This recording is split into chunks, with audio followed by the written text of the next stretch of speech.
하게 만드실 수가 있거든요. 네. 그 생강을 좀 편을 썰어 주시는데 요거는 너무 두껍게 하시면 안 돼요.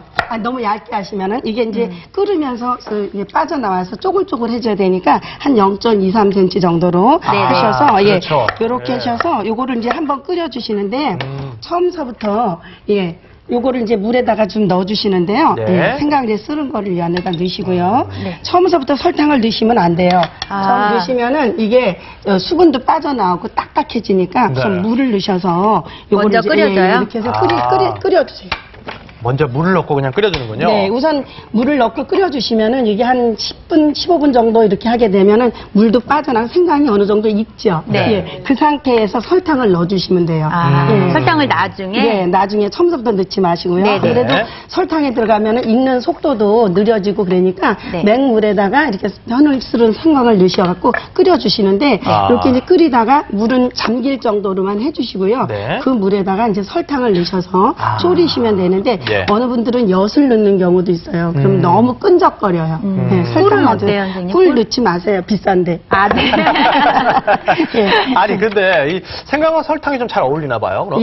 그렇죠. 이제 이게 생강하고 왜 쓴맛이나 그런 맛이 설탕에 들어가면 조금 감해지잖아요. 옛날에는 굉장히 간식으로도 많이 먹었어요. 귀하니까 몸도 따뜻하게 해주고. 자, 이렇게 그럼 물에 좀 생강을 끓여준 다음에 그대로 좀 졸여줬어요. 졸여주면은 설탕을 넣고요. 설탕을 넣고 졸이시면 여기 보이시죠? 끈적끈적하면서 이런 식으로. 잼 같기도 하고.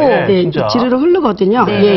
그러면 이렇게 해서 지금 보시면 아까 생강하고는 좀 틀려요. 이렇게 좀 보시면은 쪼글쪼글해졌어요. 수분도 많이 빠져나온 거 그리고 같고. 색도 더 진해졌어요. 그럼 요거를 설탕에다 묻혀주세요. 또 한번 묻혀요? 요거 이제 졸여놓은 거고 이렇게 넣으면 이제 수분이 있어서 조정을 못하니까 이걸 여기다 넣으세요. 하나씩 떼서 입혀요? 그래서 설탕을 한번 입혀보세요. 불려주면 되는 거예요? 이렇게 그 그릇에다 좀 놔주시겠어요?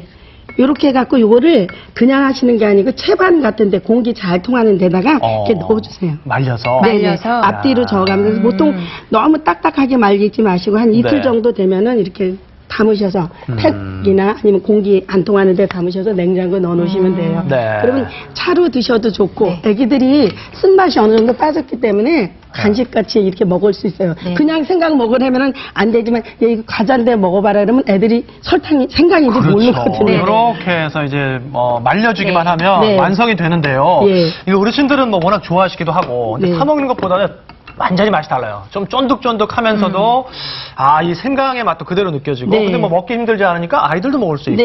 이건 이제 지금은 쫄깃쫄깃한데요. 이렇게 된 거는 이제 진정강, 진생강이라고 하는데 말리면 건강이라고도 얘기를 해요. 말렸다고요? 말렸다 그래서 아니면 조각으로 썰어서 만들었다 편강 이렇게 하거든요.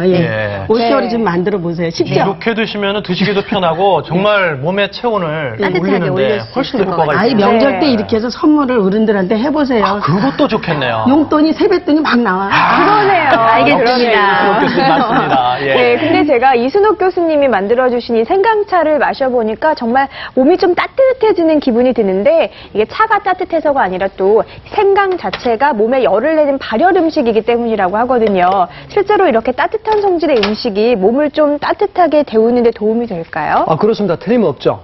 특히 우리 민족이 오랜 전통을 가진 마늘과 쑥 이것이 말이죠. 만약에 그런 따뜻한 성질로서 몸을 따뜻하게 해주지 않았다면 지금까지 이렇게 남아있을 리가 없습니다.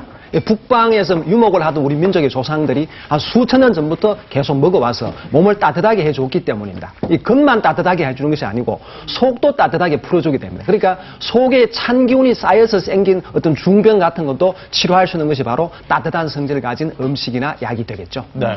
그러면 저처럼 이렇게 저도 손발이 차고 그 냉기가 좀 많거든요. 그러면 저 같은 사람은 이렇게 따뜻한 성질의 음식을 구별해서 골라서 먹어야 되는데 문제는 어떤 음식이 따뜻한 성질의 음식인지 또 찬 성질의 음식인지 구별하기가 쉽지가 않아요. 그걸 어떻게 알아요? 그게 바로 그게 오늘 너무 방송의 어려워요. 핵심입니다. 그래서 잘 모르겠어요. 만지면 구별하는 기준이 따로 있나요, 선생님? 실제로 말이죠. 이 음식이 따뜻하다, 차갑다, 이것을 어떻게 구별하는 것은 수천 년 전부터, 그 당시부터 한의사들이 직접 먹어보고 맛도 알고 성질도 알았던 겁니다. 우선 간단하게 말씀드리면 식물성의 경우에 말이죠. 속이 꽉 차 있고 그 다음에 따뜻한 곳에서 자라고 이런 거 뿌리가 깊은 거라면은 따뜻한 거라고 보면 됩니다. 뭐 대표적으로 복숭아 같은 것이 있습니다.